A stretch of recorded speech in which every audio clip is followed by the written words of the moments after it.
ನಮಸ್ಕಾರ boys and girls, ಹೇಗಿದ್ದೀರಾ ನೀವೆಲ್ಲ? ನಾನಂತೂ ಚೆನ್ನಾಗಿದ್ದೀನಿ, ನೀವೆಲ್ಲ ಸಖತ್ತಾಗಿದ್ದೀರಾ ಅಂತ ನಾನು ಅಂದ್ಕೊಂಡಿದ್ದೀನಿ. ಸೊ ಇವತ್ತೇನಪ್ಪ ಅಂದರೆ ನಾನು ಹೊರಗಡೆ ಹೋಗ್ತಾ ಇದ್ದೀನಿ. ಬನ್ನಿ ನಿಮ್ಮ ಬೈಕ್ ಮೇಲೆ ಸಿಗ್ತೀನಿ.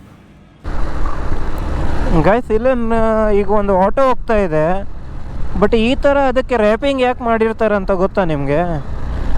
ನನಗಂತೂ ಗೊತ್ತಿಲ್ಲ. ಸೊ ಇವರಿಗೆ ಕೇಳೋಣ ಯಾಕೆ ಮಾಡಿರ್ತಾರೆ ಅಂತ ಈ ಥರ.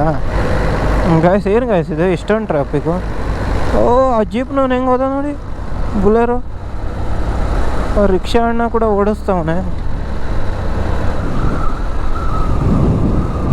ಅಣ್ಣ, ಈ ಥರ ಯಾಕೆ ಮಾಡಿರ್ತಾರೆ?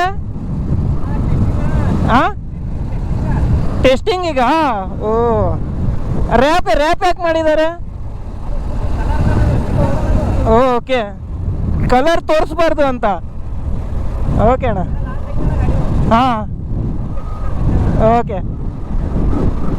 ಗೈಸ್, ಅದೇನು ರ್ಯಾಪಿಂಗು ಬೇರೆಯವ್ರಿಗೆ ಕಲರ್ ತೋರಿಸ್ಬಾರ್ದಂತೆ. ಹೊಸ ರಿಕ್ಷಾ ಅಲ್ಲ, ಇಲೆಕ್ಟ್ರಿಕ್ ರಿಕ್ಷಾ ಏನೋ ಮೋಸ್ಟ್ಲಿ ಅದು. ನನ್ನ ಪ್ರಕಾರ ಅದೇ ಇರ್ಬೋದು, ಇಲೆಕ್ಟ್ರಿಕ್ ರಿಕ್ಷಾನೇ ಅದು. ಸೊ ಗೈಸ್, ಈ ವಿಡಿಯೋನ ಇಲ್ಲೇ ಎಂಡ್ ಮಾಡ್ತಾ ಇದ್ದೀನಿ. ಈ ವಿಡಿಯೋ ಏನಾದರೂ ನಿಮ್ಗೆ ಇಷ್ಟವಾದರೆ ಲೈಕ್ ಮಾಡಿ, ಶೇರ್ ಮಾಡಿ, ಕಮೆಂಟ್ ಮಾಡಿ ಅಂತ ಹೇಳುತ್ತಾ ಈ ಲಾಗನ್ನು ಮತ್ತೆ ಸಿಗೋಣ ನೆಕ್ಸ್ಟ್ ಲಾಗಲ್ಲಿ. ಸೊ ಅಲ್ಲಿವರೆಗೂ tata, take care, bye bye, see you. ಯಾಕಂದರೆ ಕಂಪನಿ ಹತ್ರ ಬಂದ್ಬಿಟ್ಟಿದ್ದೀನಿ ಅದಕ್ಕೋಸ್ಕರ. ಓಕೆ, ಬಾಯ್ ಬಾಯ್.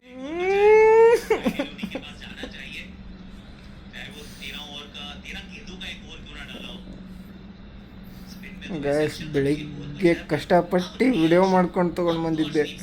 ಅದು ನೋಡಿದ್ರೆ ಮೊಬೈಲಲ್ಲಿ ಸ್ಪೇಸ್ ಇಲ್ಲ ಅಂತ ಆಲ್ ಡಿಲೀಟ್ ಹೊಡೆದಿದ್ದೆ. ನೆನಪೇ ಇಲ್ಲ ನನಗೆ. ಅದು ನೋಡಿ ಎಲ್ಲ ಡಿಲೀಟ್ ಆಗೋಯ್ತು ಗೈಸ್. ಏನೂ ಇಲ್ಲ ನನ್ನ ಹತ್ರ. 1-2 ವಿಡಿಯೋನ ಮಿಕ್ಕಿದೆ, ಬಾಕಿ ಎಲ್ಲ ಹೋಯ್ತು. ಆಗ್ತಾ ಇಲ್ಲ ಗೈಸ್ ಇದು.